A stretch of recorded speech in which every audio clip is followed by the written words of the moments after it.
Hello hi. കുറേ കാലമായി കേട്ടിട്ടുണ്ടാവും ഹായ് ഞാൻ ഷമീം അല്ലേ. അങ്ങനെ അവസാനം നമ്മളൊരു തീരുമാനം എടുത്തു, പക്ക ഒരു തീരുമാനം. ആ തീരുമാനം എന്ന് പറയുന്നത് നമ്മുടെ യൂട്യൂബ് ചാനൽ എന്ത് ചെയ്യണം എന്നുള്ള ഒരു തീരുമാനം എടുത്തിട്ടുണ്ട്. അപ്പോൾ എന്ത് ചെയ്യും, അതാണ് ഏറ്റവും വലിയ വിഷയം. കുറേ കാലമായിട്ട് കുറേ ആൾക്കാർ ഫോളോ ചെയ്യുന്നുണ്ട്, കുറേ ആൾക്കാർ അതിനെ സബ്സ്ക്രൈബ് ചെയ്തിട്ടുണ്ട്, വെയിറ്റ് ചെയ്യുന്നുണ്ട്. അപ്പോൾ അത് ഞാൻ ഒഴിവാക്കണോ അതല്ല തുടർന്ന് പോകണോ, അത് വലിയൊരു മാറ്റർ തന്നെയാണ്. എന്ന് പറഞ്ഞാൽ ഞാൻ ഇപ്പോൾ ഈ കുറച്ച് വർഷങ്ങളായിട്ട് ഒരുപാട് യാത്രകൾ ചെയ്തിട്ടുണ്ട്. പല സ്ഥലത്ത് യാത്ര ചെയ്തപ്പോൾ കുറേ പേരെ മീറ്റ് ചെയ്തിട്ടുണ്ട്. അപ്പോൾ അവരൊക്കെ കാണുമ്പോഴൊക്കെ പറഞ്ഞ നിങ്ങളെ കൊണ്ടാണ് നമ്മൾ ഇപ്പം സെറ്റിലായിട്ട് പോകുന്നത്. ചെറിയ ചെറിയ റെസ്റ്റോറൻറ്റ്സ് അല്ലെങ്കിൽ കഫേകൾ ഇതൊക്കെ മുന്നോട്ട് കൊണ്ടുപോകുന്നുണ്ട്. ഫാമിലി ആയിട്ട് ഒരുമിച്ച് ചെയ്യുന്നവരുണ്ട്. യു എയിലുള്ളവർ ഒരുപാട് പേര് പറഞ്ഞിട്ടുണ്ട് നിങ്ങളെ റെസിപ്പീസാണ് നമുക്ക് അത് ചെയ്തിട്ട് വിറ്റിട്ടാണ് നമുക്കുള്ള വരുമാനം വരുന്നത്. യു കെയിലുള്ളവർ പറഞ്ഞിട്ടുണ്ട്. അതല്ലാതെ ഈ സൗത്ത് ഇന്ത്യയിൽ വരുന്നവർ, സൗത്ത് ഇന്ത്യ ഏരിയയിൽ ബാംഗ്ലൂർ ചെന്നൈ ഒക്കെ ഉള്ളവർ പറഞ്ഞത് ആ റെസിപ്പീസ് കിട്ടിയത് കൊണ്ടാണ് നമുക്ക് ഇതെങ്ങനെയുള്ള ഓരോ ഐറ്റം ഉണ്ടാക്കിയിട്ട് നമുക്ക് സെല് ചെയ്യാൻ പറ്റും. അതൊക്കെ കേൾക്കുമ്പോൾ ഉണ്ടാകുന്ന ഒരു സന്തോഷം ഉണ്ടല്ലോ. പക്ഷെ നമ്മൾ ഇതൊന്നും പ്രതീക്ഷിച്ചിട്ടൊന്നല്ല ഇത് ചെയ്യുന്നത്. എല്ലാവർക്കും ഈ ഒരു അറിവ് എത്തിച്ചു കൊടുക്കുക എന്നുള്ള ഒരൊറ്റൊരു ഉദ്ദേശത്തിലാണ് നമ്മൾ ഈ ഓരോ റെസിപ്പി ഇതിലേക്ക് അപ്ലോഡ് ചെയ്തത്. അപ്പോൾ ആ ഒരു സാധനം സ്റ്റോപ്പ് ആയപ്പോൾ ആൾക്കാർക്ക് ആ ഒരു വിഷമം ഉണ്ടാക്കിയിട്ടുണ്ട്. അപ്പോൾ സ്റ്റോപ്പ് ആകുന്നില്ല എന്നുള്ള ഒരു തീരുമാനം ഈ വീഡിയോയിലൂടെ അറിയിക്കാൻ വേണ്ടിയിട്ടാണ് ഞാനിപ്പോൾ വീഡിയോ എടുത്ത് വരാൻ കാരണം. ഇനിയും ഇതിൻ്റെ കുറേ മെയിൻ കാര്യങ്ങൾ എനിക്ക് പറയാനുണ്ട്. അപ്പോൾ ഞാൻ പറഞ്ഞു വന്നത് ഞാനിപ്പോൾ ഉള്ളത് ഞാൻ പെരിന്തൽമണ്ണയിൽ റെസ്റ്റോറൻറ്റ് തുടങ്ങിയിട്ടുണ്ട്. ഏകദേശം ഒരു വർഷം ആവാറായി. ഒരു വർഷം വളരെ ജനുവരിയിലേക്കാവും. അപ്പോൾ അത് ഞാൻ യൂട്യൂബിൽ എവിടെയും ആരോടൊന്നും പറഞ്ഞിട്ടില്ല. കുറേ പേര് യൂട്യൂബ് മാത്രം കാണുന്നവരുണ്ടാവും. ഇൻസ്റ്റാഗ്രാമിൽ പലർക്കും അറിയാം, പക്ഷേ യൂട്യൂബ് മാത്രം കാണുന്നവർക്ക് അറിയണമെന്നില്ല. ഇവിടെ ഇങ്ങനെ പെരിന്തൽമണ്ണ ഇങ്ങനെ ഒരു റെസ്റ്റോറൻറ്റ് തുറന്നത്. ഇവിടെ ഇങ്ങനെ ഞാൻ പറയാൻ വന്ന കാരണമുണ്ട്. എന്താ പറഞ്ഞാൽ കുറേ പേര് എനിക്ക് മെസ്സേജ് അയച്ച് ചോദിക്കാറുണ്ട് നിങ്ങളെ ബിരിയാണി എവിടെ, ബിരിയാണി റെസിപ്പി എവിടെ, ഗരം മസാല എവിടെ, അതേപോലെ തന്നെ അങ്ങനെ പല സാധനങ്ങളും എൻ്റെ അടുത്ത് റെസിപ്പീസ് ചോദിക്കാറുണ്ട്. അത് ഞാൻ ലൈഫ് ലോങ്ങിലേക്ക് ഒരു ടീമായിട്ട് എഗ്രി ആയിട്ടുണ്ട്. നമ്മൾ ഈ വക സാധനങ്ങൾ ഇനി കൊമേഴ്ഷ്യലൈസ് ചെയ്യാൻ പോവാ. കൊമേഴ്ഷ്യലൈസ് ചെയ്യാന്ന് പറയുന്നത് നമ്മളതൊരു ബിസിനസ്സിലേക്ക് എന്ന് പറഞ്ഞാൽ ഞാൻ വേറൊരു ഇൻകം ഉണ്ടാക്കുന്ന ഒരു രൂപത്തിലേക്ക് പോയിട്ടില്ല. അപ്പോൾ നമുക്കത് ഒരു കൊമേഴ്ഷ്യലൈസ് ചെയ്ത് ആ ലെവലിലേക്ക് അത് മാറിയിട്ടുണ്ട്. അതുകൊണ്ട് മാത്രമാണ് അത് റിമൂവ് ചെയ്യേണ്ടതെന്ന്. പക്ഷെ അതേപോലെ തന്നെ ചില സാധനങ്ങൾ അതിൽ എന്നും ഉണ്ടാവും. അതുകൊണ്ട് നിങ്ങളോട് ഞാൻ ദയവ് ചെയ്ത് ഞാൻ നിങ്ങളോട് ക്ഷമ ചോദിക്കുകയാണ്. ഇനി വരുന്ന റെസിപ്പീസ് നിങ്ങൾ ഇതേപോലെ ചെയ്യോ എന്ന് ചോദിച്ചാൽ ഒരിക്കലും ഇല്ല, അങ്ങനത്തെ റെസിപ്പീസ് വരില്ല. പക്ഷെ എന്നാലും റെസ്റ്റോറൻറ്റ് റിലേറ്റഡ് ആയിട്ട് നിങ്ങൾക്ക് കിട്ടുന്ന ഫുഡുകളുടെ റെസിപ്പീസ് ഞാൻ എന്തായാലും അപ്ലോഡ് ചെയ്യും, അത് ഉറപ്പാണ്.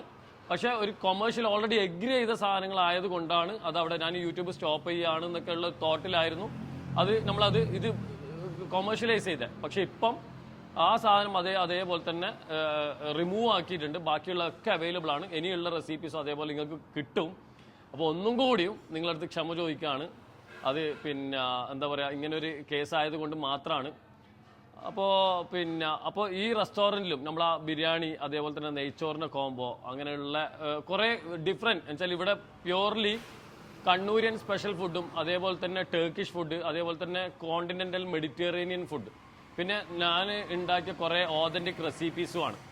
അതാ ഈ ലൊക്കേഷൻ നമ്മുടെ റെസ്റ്റോറൻറ്റിൽ തന്നെയാണ് ഇത് ഷൂട്ട് ചെയ്യുന്നത്. രാവിലെയാണ് ഇത് ഷൂട്ട് എടുക്കുന്നത്. എന്ന് പറഞ്ഞാൽ കസ്റ്റമർ വരുന്നതിന് മുന്നേ പെട്ടെന്ന് ഷൂട്ട് തീർക്കാന്നുള്ള പ്ലാനിലാണ്.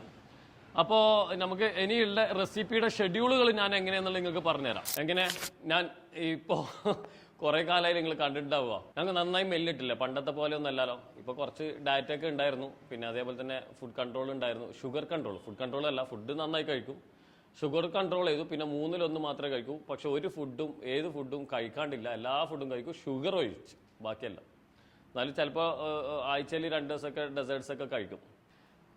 അത് ജസ്റ്റ് ഒന്ന് നിങ്ങളുടെ അടുത്ത് അഭിപ്രായം ചോദിക്കാൻ വേണ്ടിയിട്ട് ചോദിച്ചതേ ഉള്ളൂ. പിന്നെ നമ്മൾ റെസിപ്പിൻ്റെ ഷെഡ്യൂൾ എങ്ങനെയാന്ന് പറഞ്ഞാൽ ഇപ്പോൾ ഈ എപ്പിസോഡ് കഴിയുന്നതോടുകൂടി ഞാൻ കണ്ടിന്യൂസ് ഷൂട്ടാണ്. അപ്പോൾ നമ്മളിവിടെ ഒരു കിച്ചണൊക്കെ സെറ്റ് ചെയ്തിട്ടുണ്ട് ഈ ഷൂട്ട് ചെയ്യാൻ വേണ്ടിയിട്ടും. പിന്നെ അതേപോലെ തന്നെ R&D എന്ന് പറയും. R&D എന്ന് പറഞ്ഞാൽ റിസർച്ച് ആൻഡ് ഡെവലപ്മെൻറ്റ്. നമ്മൾ അവിടെ നിന്നാണ് ഞാനിപ്പോൾ ഓൾമോസ്റ്റ് 600ന്റെ മുകളിൽ സ്വയം റെസിപ്പീസ് ക്രിയേറ്റ് ചെയ്തിട്ടുണ്ടല്ലോ. അതിൻ്റെ കൂടെ തന്നെ ഇനിയും റെസിപ്പീസ് കയറാൻ വേണ്ടിയിട്ടുള്ള നമുക്ക് റിസർച്ച് ആൻഡ് ഡെവലപ്മെൻറ്റ് എന്നുള്ള നിലക്കുള്ള ഒരു റൂം, അവിടെ തന്നെ എല്ലാ കാര്യങ്ങളും ചെയ്യാൻ വെച്ചാൽ ഒന്നുമില്ല, ചെറിയൊരു ഫ്രിഡ്ജ് ഉണ്ടാവും അവിടെ, അതുപോലെ തന്നെ ഓവൻ ഉണ്ട്, പിന്നെ ഒരു അടുപ്പുണ്ട്, പിന്നെ നമുക്ക് അതിൻ്റെ ബാക്കിയുള്ള എക്യുപ്മെൻറ്റ്സ് സാധനങ്ങളൊക്കെ ഷെൽഫിലുണ്ട്, എന്തൊക്കെ ചെയ്യണം എന്തൊക്കെ ഇതാക്കണം എന്നുള്ള. അപ്പോൾ അവിടെ വെച്ചിട്ടാണ് ഇനിയുള്ള റെസിപ്പീസും കാര്യങ്ങളൊക്കെ ഷൂട്ട് വരാൻ പോകുന്നത്. അടിപൊളി കിച്ചണാണ്. അത് അടുത്ത എപ്പിസോഡിൽ നിങ്ങൾക്ക് കാണാം. നല്ല കിച്ചണാണ്. ആ കിച്ചണിൻ്റെ ലൈറ്റിങ്ങും കാര്യങ്ങളൊക്കെ മൊത്തം സെറ്റ് ചെയ്തിട്ടുള്ള ചെറിയൊരു കിച്ചൺ. അപ്പോൾ അവിടെ വെച്ചിട്ട് ഉള്ള റെസിപ്പിയാണ് അത്. ഇനി റെസിപ്പി ഏതൊക്കെയാണെന്ന് പറഞ്ഞാൽ പല ടൈപ്പ് ഓഫ് റെസിപ്പീസ് വരും. നാടൻ വരും, ഏഷ്യൻ വരും. ഞാൻ നമ്മുടെ റെസ്റ്റോറൻറ്റിൽ ഏഷ്യൻ ഫുഡ് ഇല്ല എന്ന് പറഞ്ഞാൽ ചൈനീസ് ഫുഡൊന്നും ഇല്ല. അപ്പോൾ ചൈനീസ് റെസിപ്പീസ് നമ്മളതിന് അപ്ലോഡ് ചെയ്യും. അതേപോലെ തന്നെ കോണ്ടിനെൻ്റൽ വരും. പിന്നെ നമ്മുടേതായിട്ടുള്ള ഓതൻറ്റിക് ആയിട്ടുള്ള കുറച്ച് ഡെസേർട്സുകൾ വരും. പിന്നെ അതേപോലെ തന്നെ സ്നാക്സുകൾ വരും. അങ്ങനെ പിന്നെ കുട്ടികൾക്ക് അതുപോലെ തന്നെ ഡയറ്റീഷ്യന്മാർക്കുള്ള റെസിപ്പീസ് കയറും. ഇങ്ങനെയൊക്കെ ഒരു പ്ലാനിലാണ് ഇപ്പോൾ ഉള്ളത്. അപ്പോൾ നമ്മൾ ഈ റെസ്റ്റോറൻറ്റിൻ്റെ ലൊക്കേഷൻ വരുന്നത് പെരിന്തൽമണ്ണയിൽ ഊട്ടി റോഡിൽ അൽഷിഫിൻ്റെ അടുത്താണ്. ഇവിടെ ഉച്ചയ്ക്ക് 12 മണിക്ക് തുടങ്ങിയാൽ രാത്രി 2:30 വരെ ഉണ്ട്. 2:30 എന്ന് പറയുന്നത് 11:30 ശേഷം മെനു മാറും. മെനു മാറും പറയുന്നത് 12 മണിക്ക് രാത്രി 12 മണിക്ക് നമ്മൾ ദമ്മ് പൊട്ടിക്കാറുണ്ട്. ബിരിയാണിയുടെ ദമ്മ് പൊട്ടിക്കാറുണ്ട് എല്ലാ ദിവസവും. അത് പലർക്കും കുറേ പേർക്ക് അറിയാം, കുറേ പേർക്ക് അറിയില്ല. കുറേ പേർക്ക് ആഴ്ചയിൽ 1-2 ദിവസം മാത്രമേ ഉള്ളൂ എന്നാണ് തോന്നൽ, അല്ല അറിയൽ. അത് എല്ലാ ദിവസവും നമ്മൾ പൊട്ടിക്കുന്നുണ്ട്. അതിനായിട്ട് സ്പെഷ്യൽ ബുക്കിംഗ് ഒക്കെ എടുത്തിട്ട് ആൾക്കാർ വരാറുണ്ട്. മറ്റുള്ള ഒരുപാട് വെറൈറ്റി ഓഫ് മെനു ഉണ്ട്. നിങ്ങൾക്ക് എന്തായാലും റെസ്റ്റോറൻറ്റിൽ വന്ന് എക്സ്പീരിയൻസ് ചെയ്യാൻ, നമ്മുടെ ഫുഡ് നേരിട്ട് കാണാം. പിന്നെ നമ്മുടെ റെസിപ്പിയിൽ എങ്ങനെ ഇപ്പോൾ ഉള്ള പ്ലാൻ പ്രകാരം ഞാൻ യൂട്യൂബിൻ്റെ അനലൈസേഷൻ എടുത്ത് നോക്കി. ആ അനലൈസേഷൻ എടുത്ത് നോക്കിയ സമയത്ത് എനിക്ക് മുമ്പൊക്കെ ഉച്ചയ്ക്ക് 11 മണിക്ക് 12 മണിക്കാണ് എല്ലാ വ്യൂ ഉണ്ടായിരുന്നത്. പക്ഷെ ഇപ്പം ഞാൻ വെറുതെ എൻ്റെ ഇപ്പോൾ ഉള്ള കറണ്ട് വ്യൂ എന്ന് പറയുന്നത് വൈകിട്ട് ഒരു 6 മണിക്ക് മുതലാണ് വ്യൂ ഉള്ളത്. അപ്പോൾ എല്ലാ ദിവസവും 6 മണിക്ക് ഇത് അപ്ലോഡ് ചെയ്യാന്നുള്ള പ്ലാനിലാണ് ഇപ്പോൾ ഉള്ളത്. 6 മണിക്ക് 5:30 അല്ലെങ്കിൽ 6 o'clock എന്നുള്ള നിലക്കാണുള്ളത്. 5:30ക്കും 6:30ക്കും ഇടയിലാണ് ഇത് അപ്ലോഡ് ചെയ്യുക. അപ്പോൾ അത് വരുന്നത് ആഴ്ചയിൽ ഇനി 2 ദിവസമായിരിക്കും ഉണ്ടാവുക. ഈ വീഡിയോ ഞാനിപ്പോൾ അപ്ലോഡ് ചെയ്യുന്നത് ശനിയാഴ്ച ആയിരിക്കും.